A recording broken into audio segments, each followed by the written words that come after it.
toyda mübahisələr düşüb, çıxıb çölə. Mən kamerada gördüm, çıxıb çölə getdi, belə zavorun dibinə qayıtdı dala. Anası saxlaya bilmədi. Mən baxdım kamerada gördüm, dalbadal bıçaqları vurdu ona 4 dənə. Sabirabadda toyda qətl hadisəsi baş verib. Hadisə rayonun Qaragüney kəndində qeydə alınıb.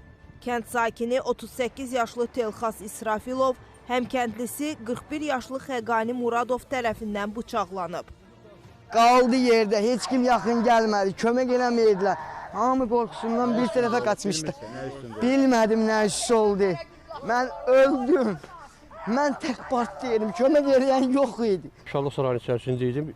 Hay-haray düşdü ki, boğuş bıçaqlayıblar. Çıxdım şöyle getdim gördüm anasının qucağındadır. Oradan da götürdük qoyduq maşına gətirdik xəstəxanaya. Güya 3 gün toydu, 3 gün oldu. Qeyd edək ki, Telxas İsrafilov xəstəxanaya çatdırılsa da əməliyyat zamanı vəfat edib. Hadisəni törətməkdə şübhəli bilinən Xəqani Muradov polis tərəfindən saxlanılıb. Faktla bağlı araşdırma aparılır.